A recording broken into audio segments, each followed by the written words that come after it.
Hello and welcome. This is your host, Enrico E. Manalo, here with another episode of Intentionally Act Live.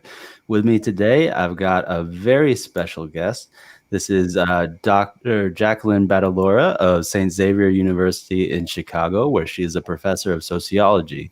In the course of her career, she has not only penned Birth of a White Nation, the invention of white people and its relevance today, but for a time, she was actually an active duty police officer. More on that later. Also joining me today is the former chief of police in Moultonborough, New Hampshire, and our director of partnerships at All Aces Inc., John Monaghan, whose work includes understanding whiteness and healthy manhood in addition to racial equity. So welcome to you both. Thanks. Thanks for having me. Yeah, of course. And so, Jackie, before we really jump into our questions, the first kind of thing we do to set the scene is to ask all of our guests, what made you fall in love with what you do? Oh my God. Well, learning about the truthful history, which was radically different from what I learned formally in school, was life-changing. Absolutely life-changing. Literally, the world I inhabited was much different than I thought it was. And there's truthfully not a part of me that has not been changed and changed for the better because of it. Oh, thank you. So, John, I know that we've had you host the show a number of times. We've had you join us as a guest a number of times. And so people have kind of learned a little bit about your background and how you got into racial equity. But what is it that really kind of, got you thinking about the culture that we're living in, and especially that connection to healthy manhood? Yeah, I think, I got into police work because I was like, if there are people being harmed or oppressed, then someone needs to stand up for them. That was really what I got into it for. And as I found out, similar to Jackie, that there's a different truth for some folks, a truth that we're not taught or shown. I felt lied to. And so, and I was like, well, that's not going to stand, And so my work really became, well, what is the truth? And we're supposed to be truth seekers. We really are. And so, I felt as though it was my job, my duty to find out what the real truth was. And if, in finding it out that certain people were being oppressed, left out, harmed in some way, then it was my position, especially as a white man in this world, to use my voice and my privilege to speak up and to show people things that they might not normally see. Yeah, thank you both for your answers. In thinking about that theme of truth, one of the things that strikes me about white supremacy culture is it kind of sets us up for this idea of there are some people who are like really or truly American, and there are those who are not. So I think it's pretty obvious that you can see that I'm of a different race. And growing up in New Hampshire, where John currently lives, I certainly felt that quite a lot, right? So I would be surrounded by classmates, very innocently kind of saying like, well, my connection is so real to this country because my ancestors came over on the Mayflower, right?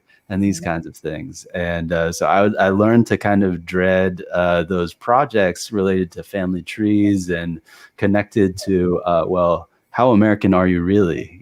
That's kind of like the subtext in a lot of school assignments that I certainly encountered. And so we've kind of got this question, right? So this aspect of our culture is in so deep that we often don't really understand that that's what we're doing, right? But so there are a lot of people out there that might unknowingly hold this view that to truly become American, you have to give up parts of yourself. You have to fit into something. And so growing up in school, that was often something like, well, I need to be eating certain foods that are American. So like peanut butter and jelly instead of having rice and some meat and vegetables at lunch, for example. And so I guess what I'm really curious about is, why is this underlying assumption a problem? And, if we're thinking about how we live, right? So Americans work a lot, and we actually live a lot of our lives at the workplace. Even if we have this kind of false separation of our real selves and our work selves. But, if we have this assumption affecting things in our real lives, then it also affects us in the workplace as well. Absolutely. I'm happy to jump in on that. Sure. It's so rooted in a history, deeply planted. Literally, the very first Congress of this country, they had to, of course, craft all the laws of the new nation, and they determined that in order to naturalize a U.S. citizen, a person had to be white. And so whiteness and citizenship in this country has been a clear equation established as a matter of founding law. And that requirement of being white lasted more than 150 years. Wow. So to just unpack that a little more, Please. That meant that someone who was poor, but if they were white, they got access to citizenship. If they were male or female, but white, you got access. If you were Jewish or Muslim or atheist or Christian or some other faith tradition, but white, you got access to it. So I think for me, that particular law, again, that lasted over 150 years, and that was this clear statement on the part of our founders that more than your intellect, more than your caring and adhering to and holding up the principles upon which this nation was found, more than all those things, we care about you being white. So this really flies in the face of that whole cultural strand of elevating and valuing merit, right? Because people didn't do anything to merit their white skin. So what's that all about? Well, it certainly it flies in the face of merit when you know about it. But one of the trickeries of whiteness in this country is that our education system has withheld so much information that if we knew it and knew about it, as John mentioned in our introduction, he was angry that he didn't know. And I felt the same way when I started to learn some of the more truthful history, when I started to learn so many of the pieces that were left out, I too felt very angry. And I think because so many people are denied a truthful history of U.S. history, there is this incredible ignorance that allows for some of the beliefs that are prominent, such as meritocracy. Yeah, so John, I'm really curious. Like, have you observed similar things in your racial equity journey, in working on yourself and with groups to kind of interrogate and dismantle some of the things that we thought we knew? Sure. Yeah. I come from southeastern Massachusetts, from a very Irish Catholic background, and so there's all this pride, in my family about their Irish heritage, and having gone to Ireland, it's stories that are told really that don't necessarily really reflect the culture of that nation, but it's this heritage that we hold so tightly to that isn't necessarily true or real. And so, and I think that we find that in this country as well, that people hold on to these ideas of what patriotism is. And I think, even very recently, I would say when I grew up, I remember going to the 1776 parades, and, everybody was dressed up like Minutemen and playing drums.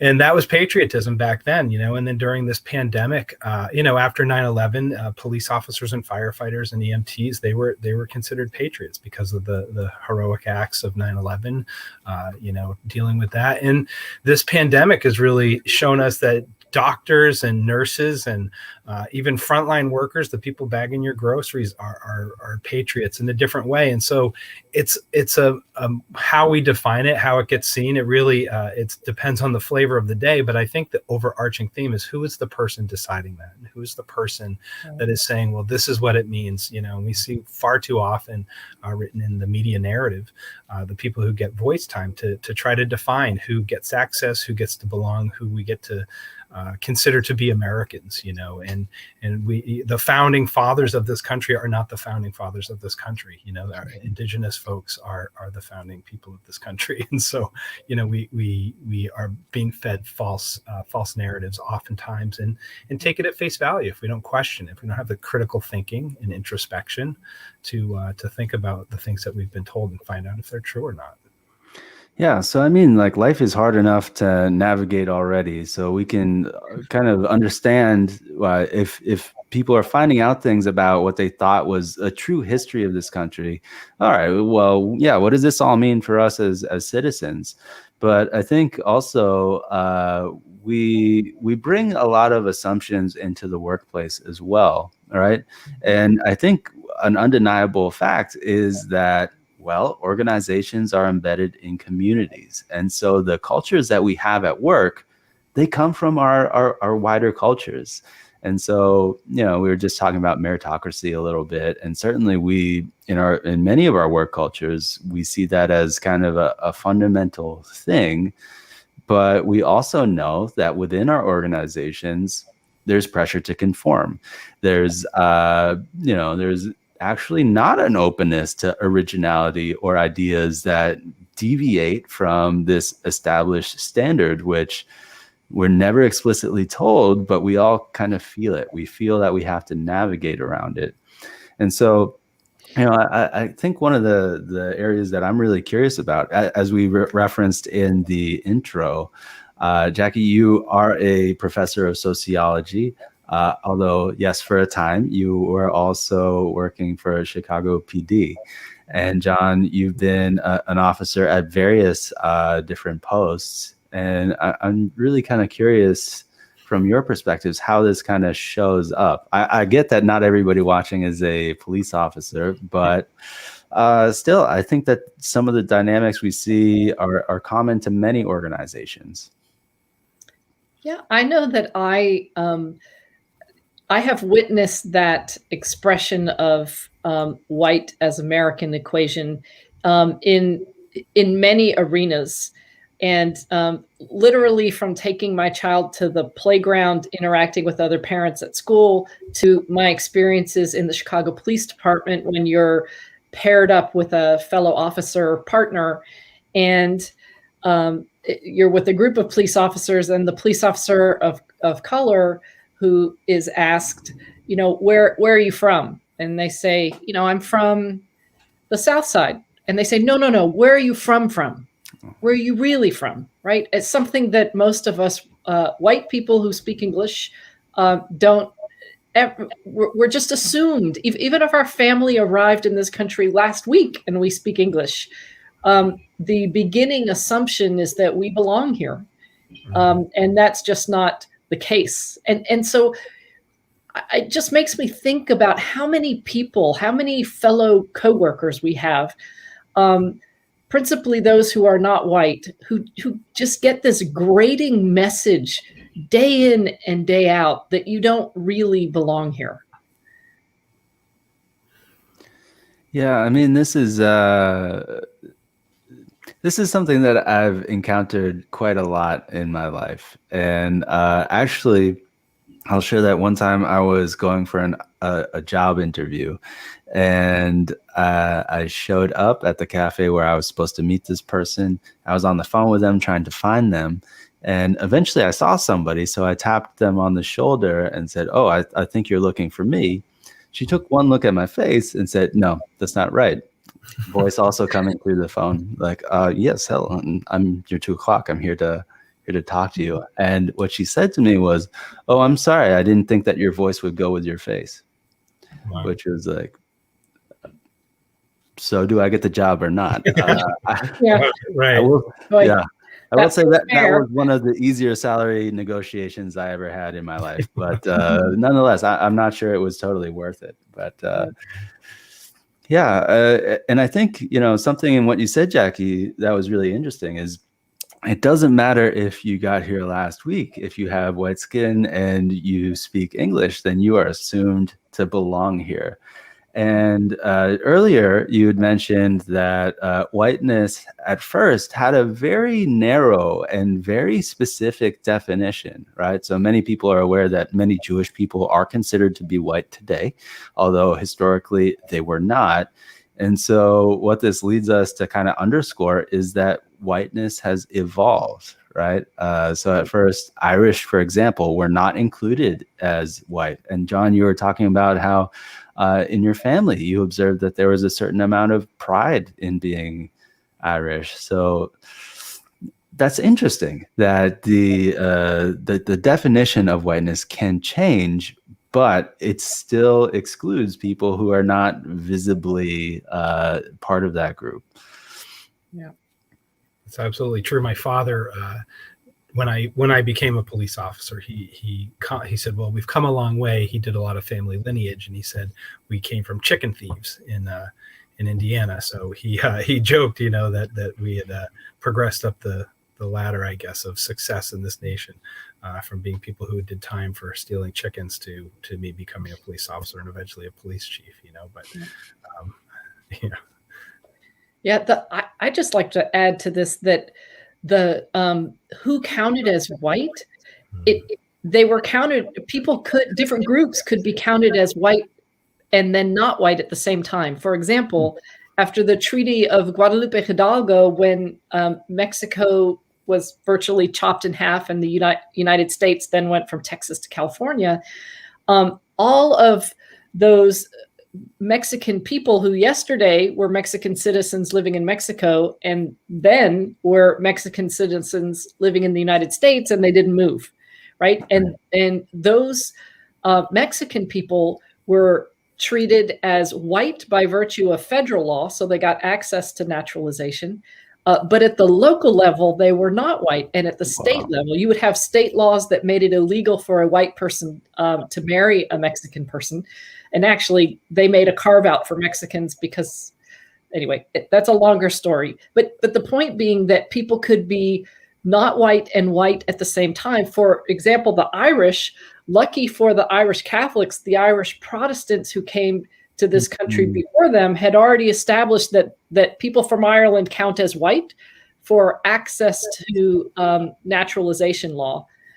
But the Irish Catholics who began coming in large numbers starting in 1830, they were not treated as white at the local level. And so anyway, you have all these incredible complications about white for certain purposes and not white for others. White by federal law, not white by local or state law. And then some groups, such as African Americans, who weren't by any version of the law, but local practice or state law or federal law. And so and the other piece that I think is worth noting in any conversation about whiteness is that the definition of who is white has never been defined as a matter of federal law, even though we have laws that turn on whether a person is considered white or not. And so what that meant is that the determination of who is white gets fought out in courts of law. And so it's judges ultimately who are deciding who's white. So when people talk about racism, or race rather, being a social construct, that's not a frivolous line. I don't think that a lot of people really understand like just how deep this goes. I mean, maybe a parallel to draw here is I've seen a number of people yelling at other perhaps Americans who are speaking languages other than English, right? And there's this very, very kind of pointed like, oh, we speak English in this country kind of deal. But in fact, the United States has no official language of any kind whatsoever. English is not the official language, right? There is no official language. We just assume that it is, right? And what's crazy is very few people take the time to actually correct that assumption right? And half the time it's because it works for them. So right there again, we're flying once again into the face of merit, which we say to one another we hold really, really dear. I think too, something that we don't think about is as other groups have become part of the white group, there's suddenly access to privilege, access to naturalization, and far from pushing back against that construct of whiteness, a lot of groups just kind of quietly slide on into the inside, right? And then become perpetuators of it themselves. And it is a fascinating thing to perpetuate a culture, because at some point that means that you identify as it, right? Yep, this is me. This is what somebody like me does, right? It becomes part of the moral calculus. And so I'm also aware that to become a police officer, to join the military even, you are indoctrinated into a culture. You are taught how to be a member of that culture. Right? And at some point, you either have to accept that or reject it.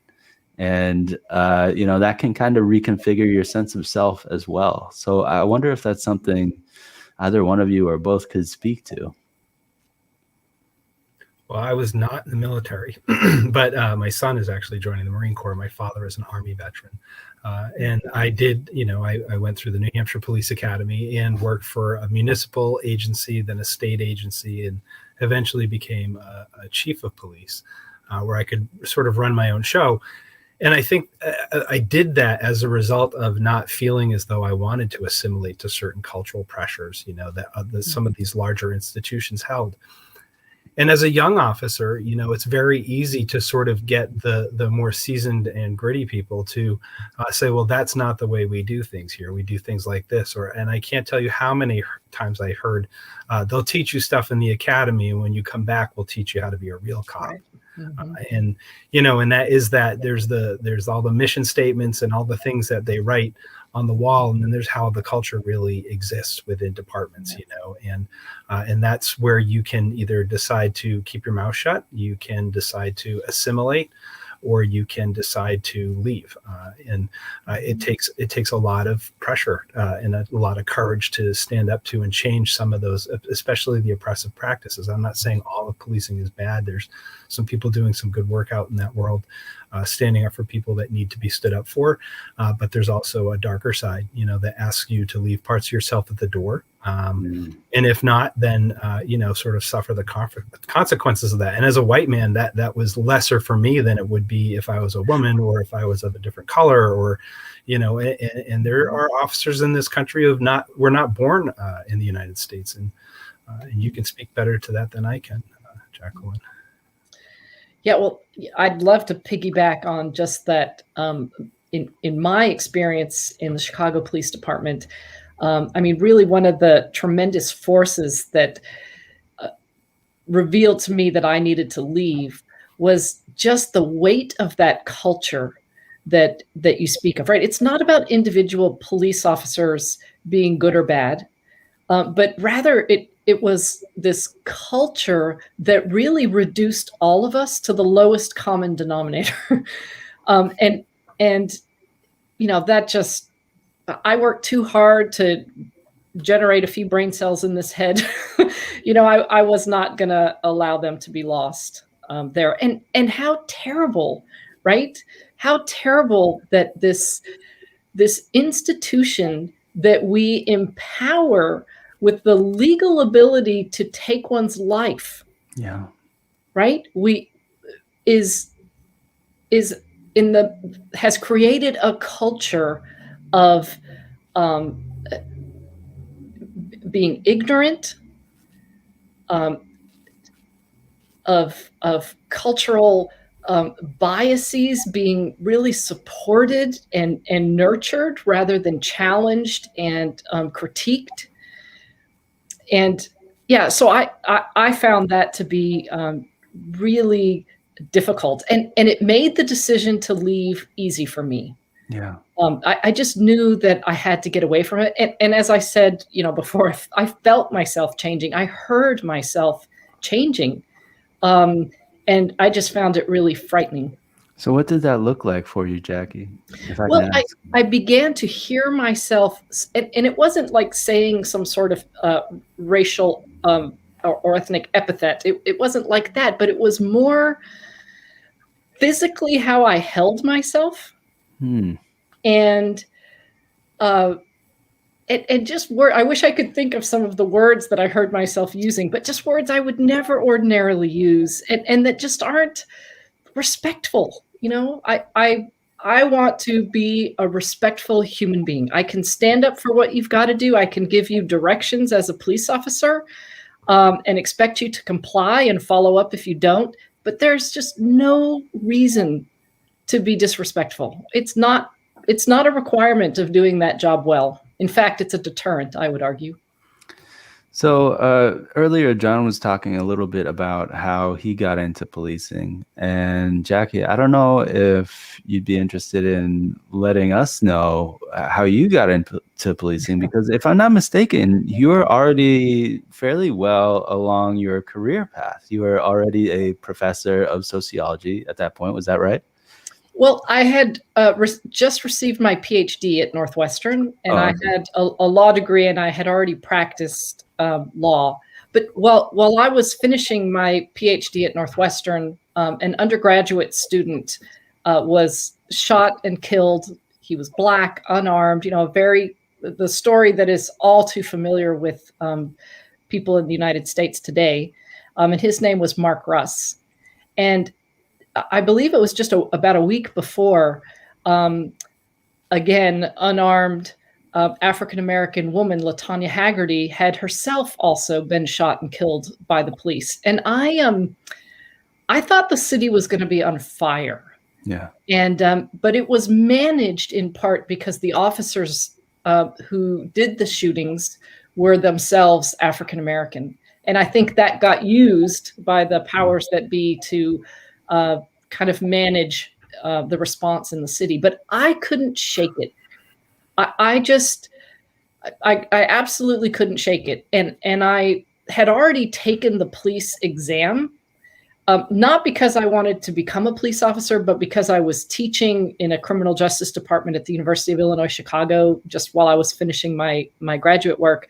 And I thought, so many of my students are going to go take this, and maybe it'll help me be a better instructor, to know what it is they're being asked. And so the next thing that happened is I had some police officers showing up at my door, a couple of whom I knew sort of personally, not very well, but personally from activism in the LGBT community. And so they showed up at my door, trying to convince me that it would be a good thing for me. And so I got into policing with the Chicago Police Department because, first of all, I wanted to learn about this institution. Yeah.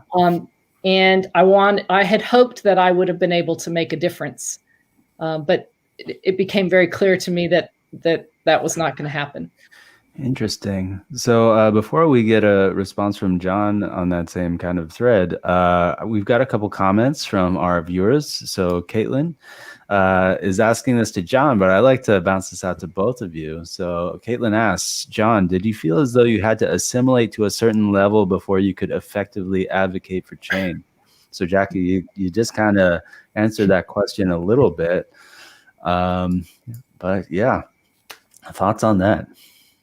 I think as a young officer, I did think that because I felt powerless. I will never forget when a certain sergeant got promoted to lieutenant. He was in charge of my barracks up at Troop F, and I was a road troop. I covered 9 towns and 2 had police departments. It was a very rural community.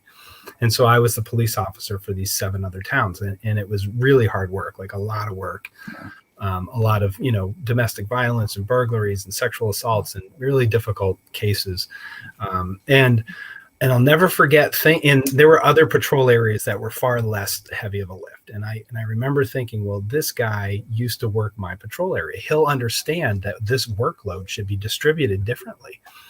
And so I went to him and I was like, hey, LT, maybe now that you're in charge, you could do something about this. And he was like, God, I remember that so well. It was awful. It's so much work. And thanks for what you do. And I was thinking like, well, you can change that. You now have the rank. Like you can make a difference now, and chose not to. And so I think, I'm not sure what I could have done as a younger officer. And much of the impetus for me to go and run my own department was because I thought, well, if I can't make or affect change within the system that I'm in, then I will go find a system that I can affect change in. And so that was the reason that I changed and went to my own department. I kind of jokingly say it's like leaving corporate and going to run your own small business, because it was just such a big organization and I went to such a tiny little department, but I could really have an impact and not have such a fight to do so. Nice.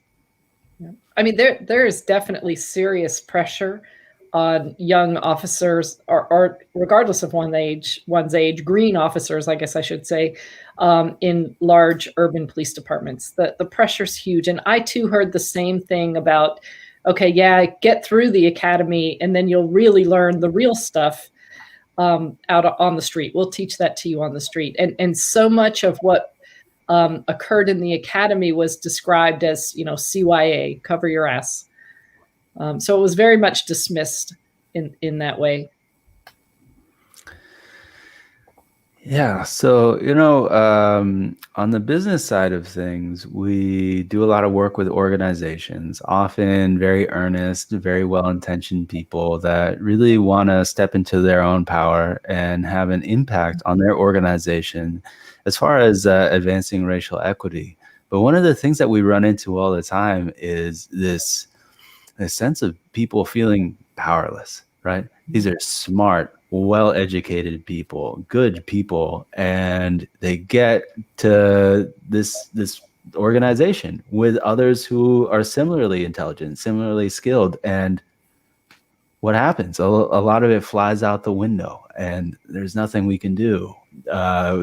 This machine just keeps marching on, and we have no idea how we can, infuse some of the things that we know to be right and to be true and to be good into this. And you can see it on their faces. They're just broken down. They're disheartened. They're sad. And it doesn't have to be this way, because as John's saying, there is an LT.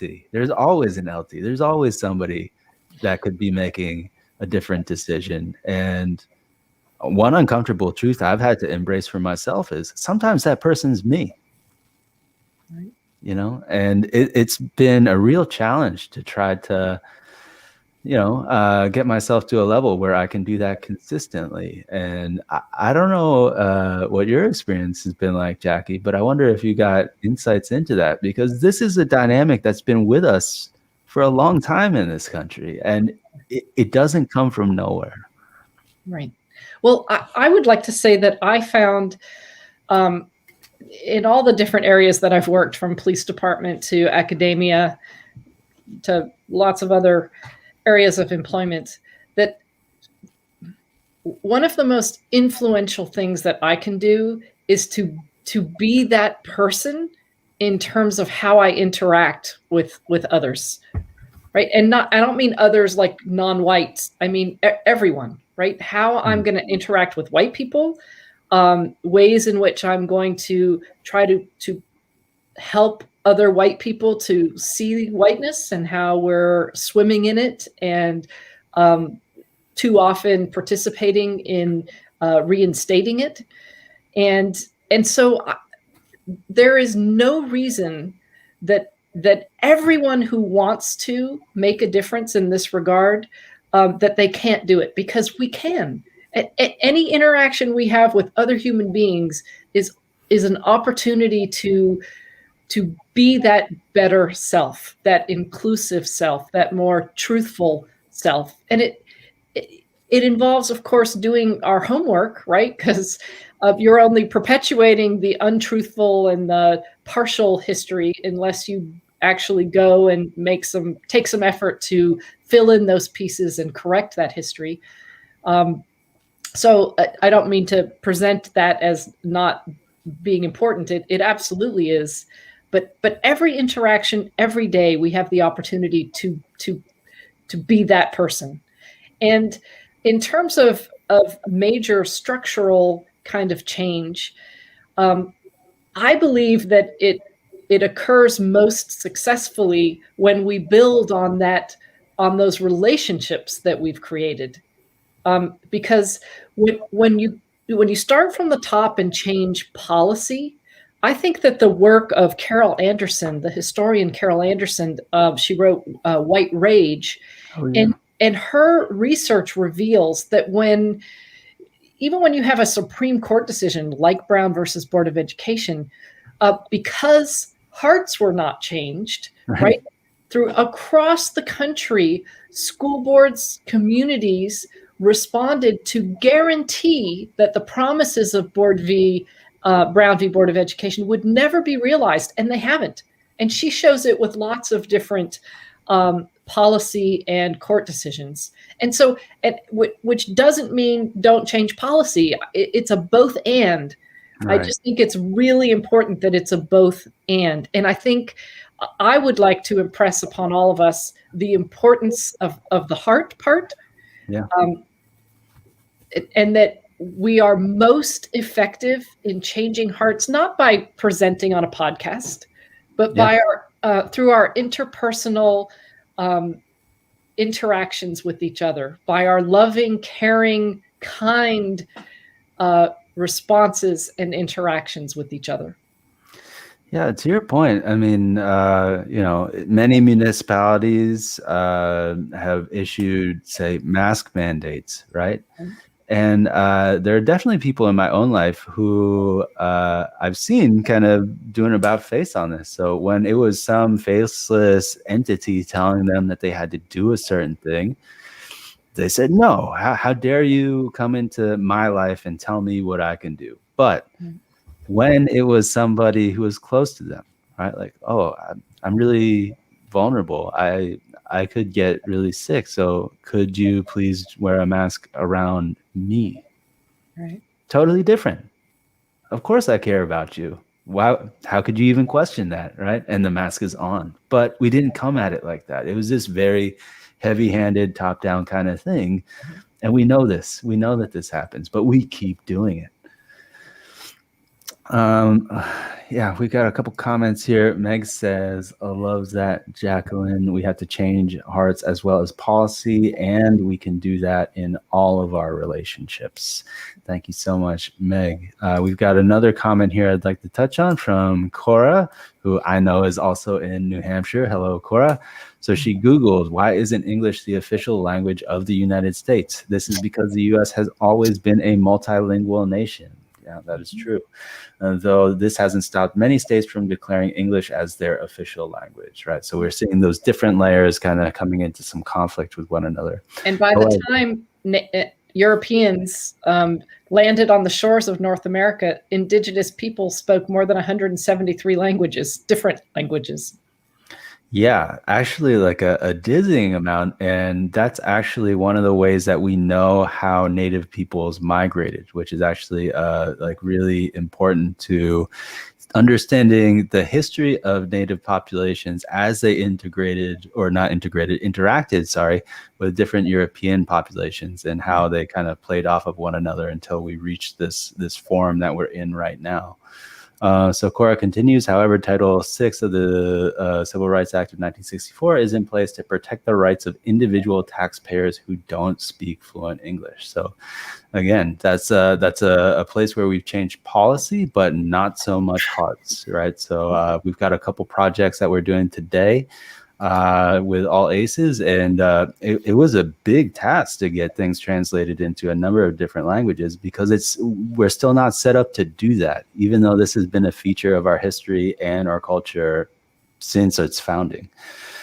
Yeah, John, what's on your mind as we're kind of moving through this conversation? I was thinking I don't mean to leave you out, man. No, it's all right. It's all right. I don't have the huge view that you all have. What occurred to me when you're talking about sort of speaking up and speaking truth to power. There was this one time in my career, I hate to tell stories, but I'm going to, when I love it. there was a policy change. There was a policy change that came through when I was a state trooper, and I was upset about it because I saw it on TV and it was going to affect my life. And the colonel of the state police, and if you don't know rank, that's the top dog. Like he's the person in charge, or she.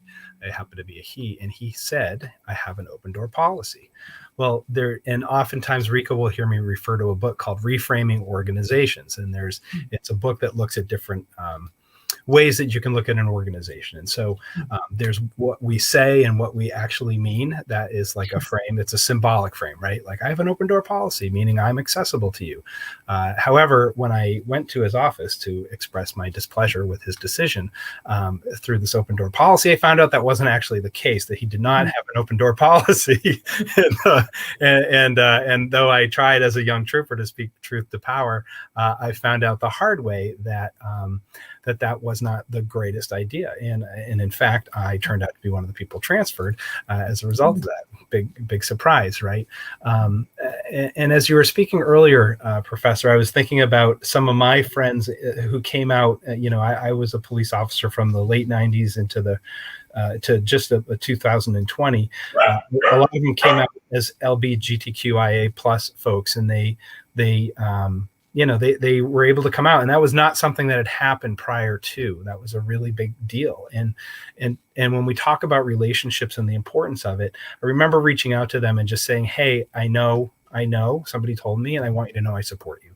And that if people give you a hard time, I'm here for you, and I want you to know that." And that was important.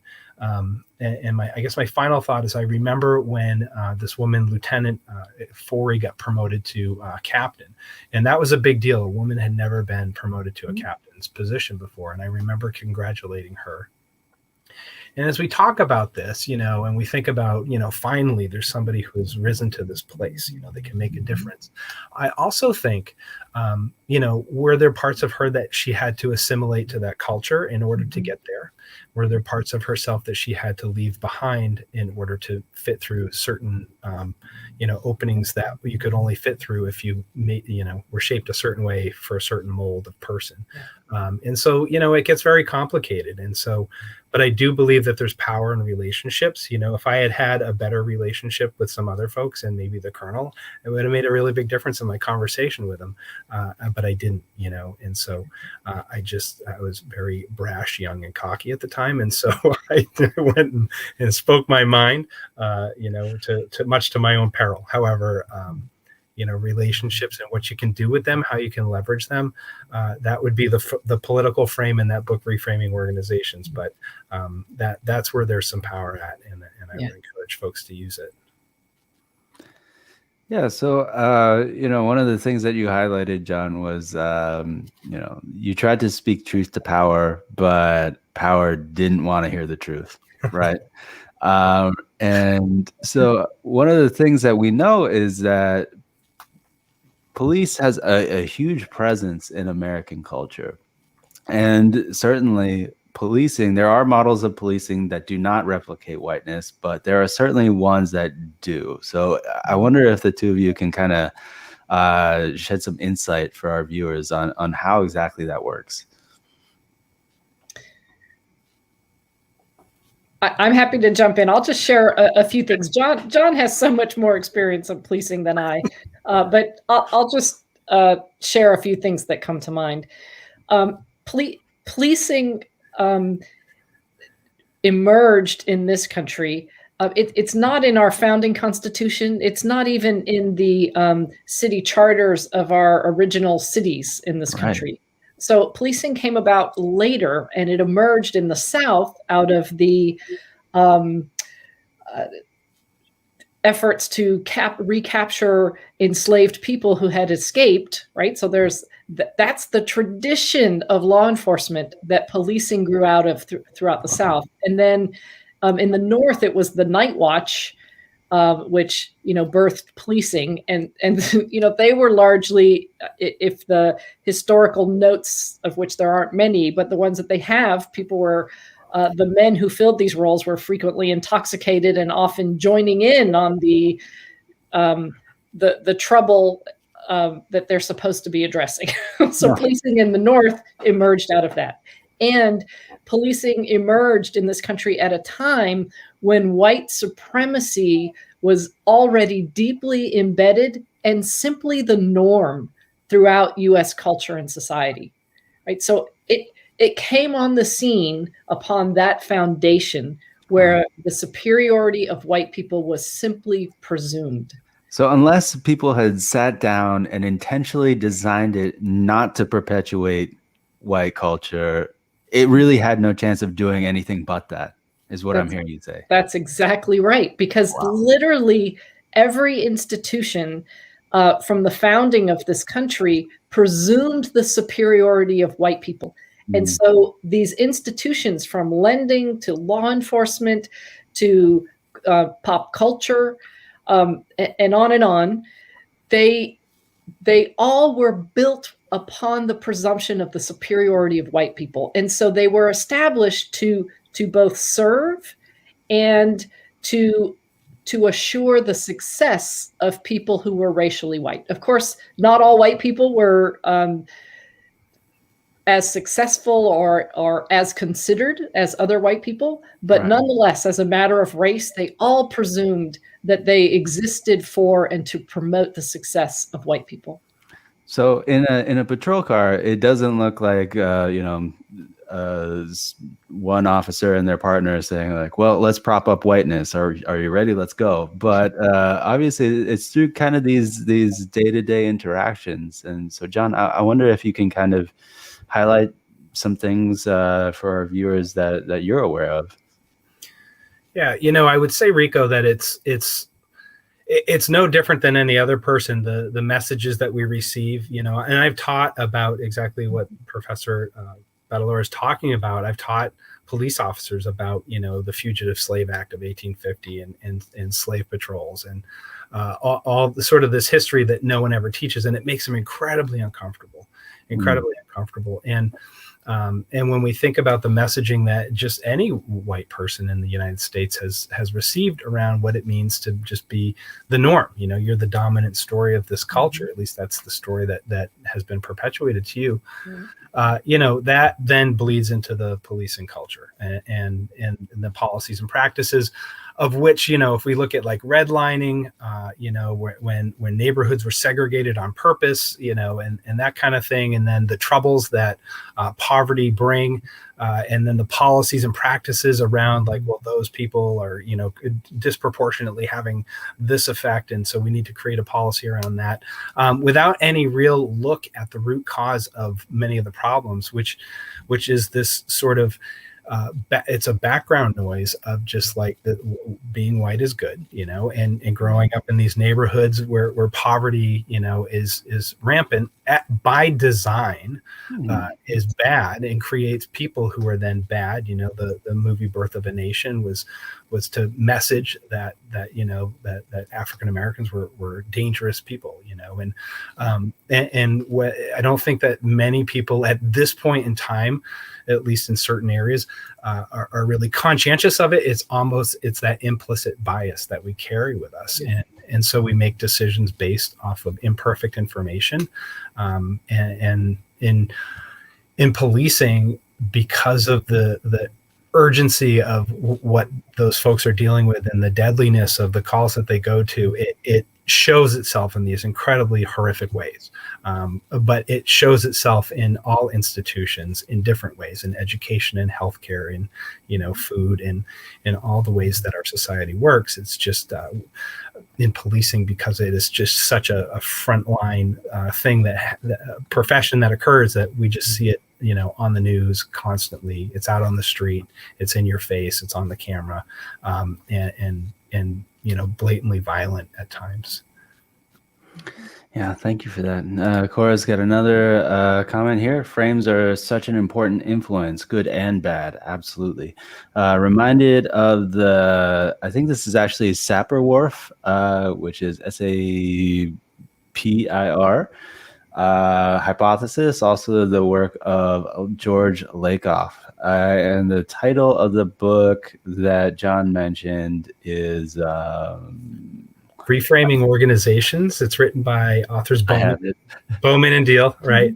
It's a great book. It looks at 4 frames: human resources, structural, symbolic, and political. And they're the 4 frames you can sort of look at organizations and society through. Great. Thank you, John. So I know we're kind of coming to the end of our time here, but one of the things that I do want to highlight for our viewers is that in policing, yes, there is, of course, that well-established connection to white supremacy culture, but it is, and most of us know this already, a heavily male-dominated profession. And as are many of our workspaces. And now, John, you mentioned earlier that part of the work that you got into based on your experience as an officer was healthy manhood, or sometimes people talk about toxic masculinity. Mm-hmm. So I'm wondering, for the two of you, because we were talking about relationships, what is the relationship between toxic masculinity and white supremacy culture? And it really seems to me like it kind of delivers a 1-2 punch in our organizations. Right. Well, when you look at those who were positioned to be defenders of the nation, right? Like when West Point was established, the only students who could be accepted there were white men, and those who because policing is considered this paramilitary organization, right? It has these connections with the military. And so that sort of hyper masculine feature has certainly been part of law enforcement from its founding. And I saw it, I was kind of drawn to that. I was a tomboy. I loved the idea of being, which is totally an old-fashioned term. My daughter would be appalled that I just used that. And I loved the physicality of the job. The thought of being behind a desk for the rest of my life writing legal briefs horrified me.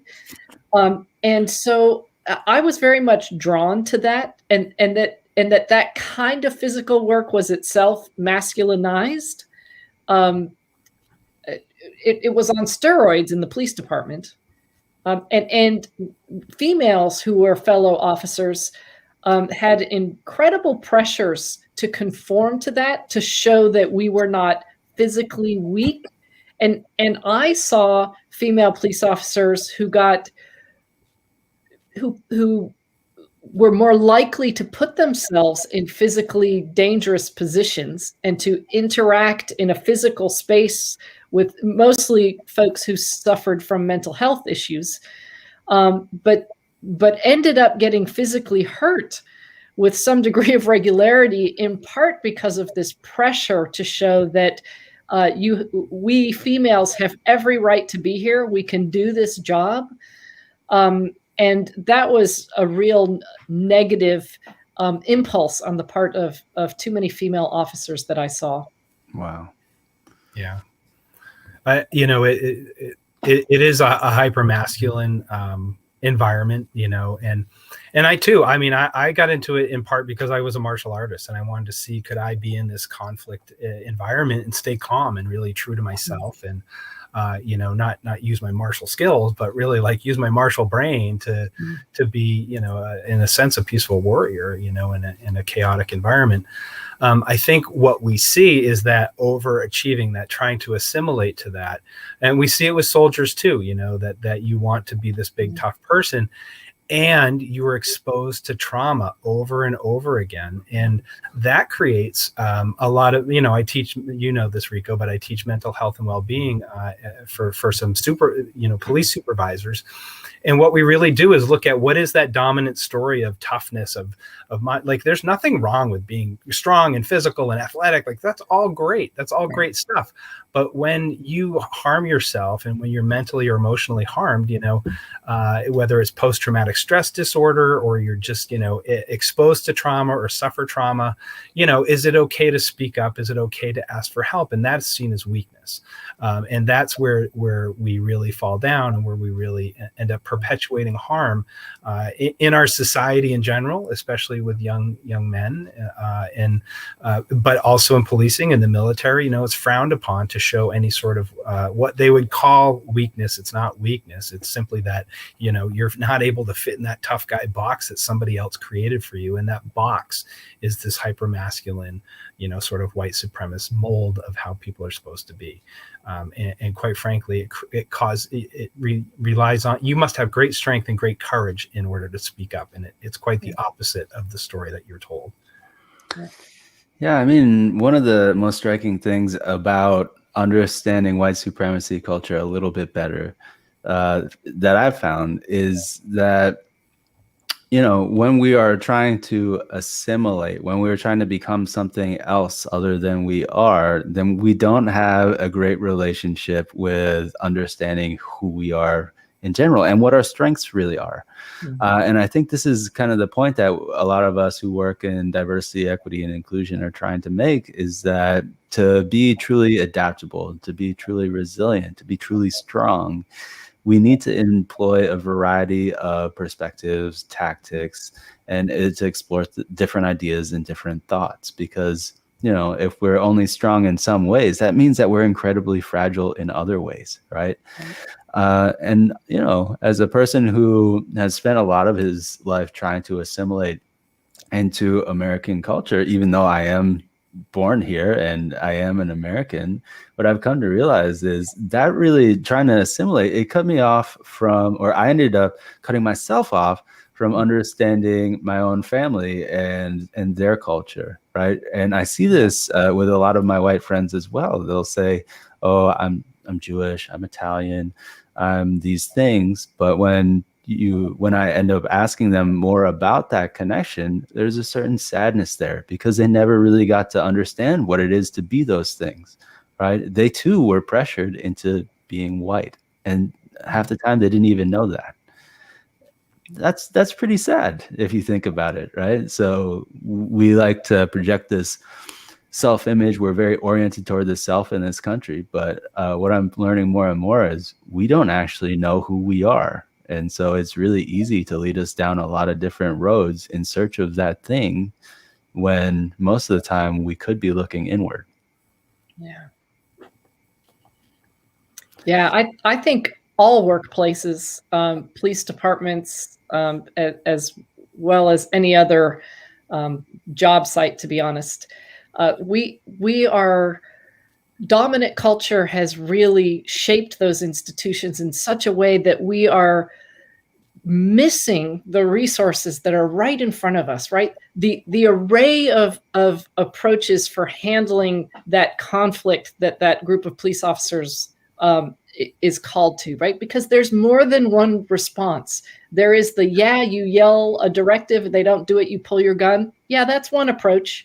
Not necessarily the smartest one or the first one. And there are 1,000 other possibilities for addressing that situation that are far more likely to be effective and produce a better society for everyone. And those array of other possibilities are as present in corporate America when confronting challenges or thinking about products even, or how to pitch them, that are completely missed.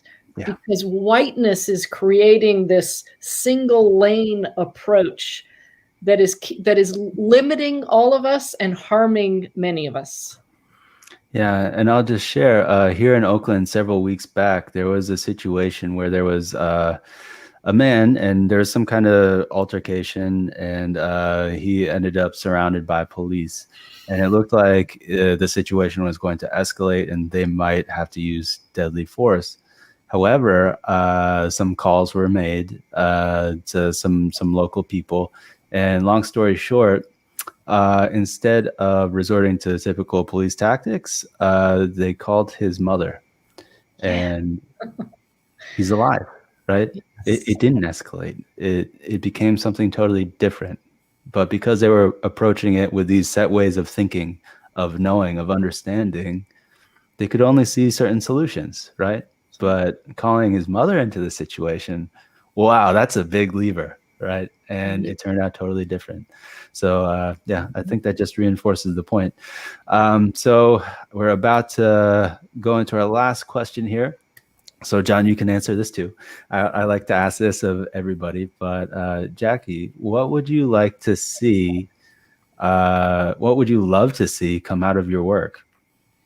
Well, I would love for the people of this country to realize how, when, where, and why white people were invented, and the meanings of whiteness that the very first laws that asserted this group called white people work to construct. That's what I would hope, because I know for me, look, I'm always shocked when I give a presentation and there's always one or two, right, who hear what you're saying and feel assaulted. Yeah. I always say to people, look, don't believe me, right? I am just the deliverer. Here's what I have found. I reference everything in the book. You can go look it up yourself. Don't believe me. There is not a single reference to any human being, much less any group called white people prior to 1681. Simply doesn't exist, right? So why did they invent a group called white people? And so we need to understand, if we understand that history, I know for me, learning about it again has changed everything about me. And I am such a better person because of it. And I've always been really rational. You know, we used to call it, I don't know if it's even relevant anymore, left brain, right brain, you know, right. I was always the sort of very rational approach. And so learning that history was huge for me. There are many paths to having that sort of awareness. For me, it was law and history. And so I've just tried to share that learning, that research, those discoveries with my readers. Great. Thank you, Jackie. And John?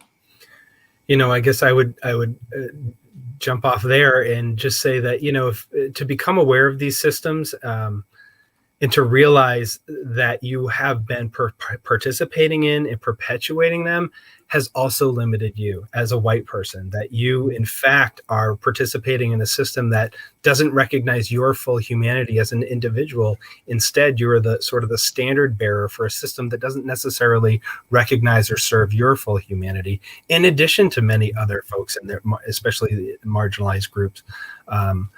And so to understand that, to realize it, to work towards a more liberated world, you yourself, you know, you're not benefiting at all by participating in a system that was designed for you, because it in fact is inhibiting you as well.